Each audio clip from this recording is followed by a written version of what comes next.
Bonjour à tous. D'abord un mot sur les réserves internationales nettes du Maroc qui ont enregistré une progression de 17,7%.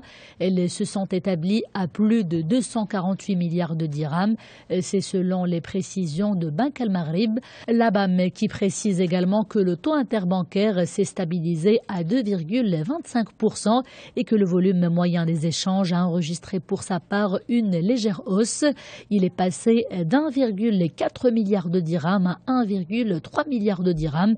Le rapport de Banque Al-Maghrib fait savoir également que le dirham s'est déprécié de 0,13% par rapport à l'euro, alors qu'il s'est apprécié de 0,09% face au dollar.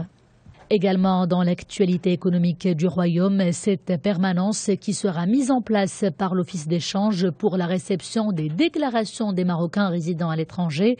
Il s'agit des MRE ayant transféré leur résidence fiscale au Maroc et qui disposent d'avoirs et de liquidités détenus à l'étranger et non encore déclarés.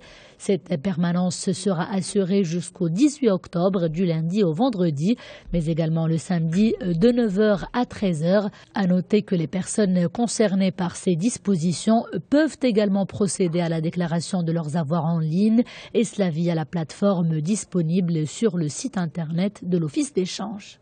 À présent, ce rapport de la Banque mondiale qui décortique les maux de l'économie algérienne.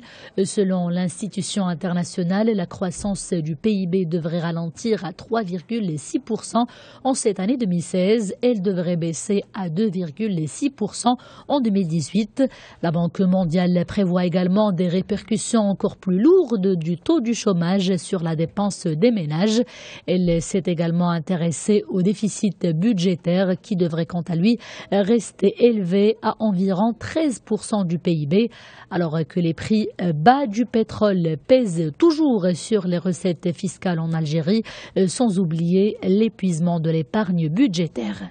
En France, le dernier budget du mandat de François Hollande arrive au Parlement. L'heure est donc au bilan. Les rapports et les enquêtes parlent en tout cas d'un bilan mitigé et d'une révolution qui finalement n'a pas eu lieu. Les hausses d'impôts qui ont été prévues au début du mandat ont été suivies de baisses concentrées sur les classes moyennes. Elles ont nettement accru la progressivité de l'impôt sur le revenu. La progression de ce dernier a d'ailleurs atteint presque 14 milliards d'euros en 2012 et 2017. Elle a ciblé la même catégorie des ménages, soit la classe moyenne. Marquée par un fort ralentissement du secteur des services, l'économie britannique perd de sa vigueur.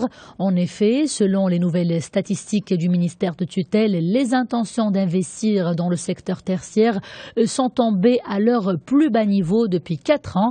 Selon les experts, cette baisse est évidemment un motif d'inquiétude car c'est le secteur dominant de l'économie britannique. En revanche, les experts britanniques appellent à ne plus surinterpréter les données d'un seul trimestre puisque la croissance semblait déjà ralentir avant le référendum sur le Brexit. Et avant de refermer ce JT de l'économie, notez que l'économie américaine frôle le plein emploi avec un peu plus de marge d'amélioration. La déclaration émane du vice-président de la Réserve fédérale. En revanche, Stanley Fischer note que la productivité reste un sujet de préoccupation. Elle a d'ailleurs reculé de façon considérable pendant les 4 derniers trimestres. Le vice-président de la Réserve fédérale américaine prévient également des hausses graduelles et modérées des taux d'intérêt.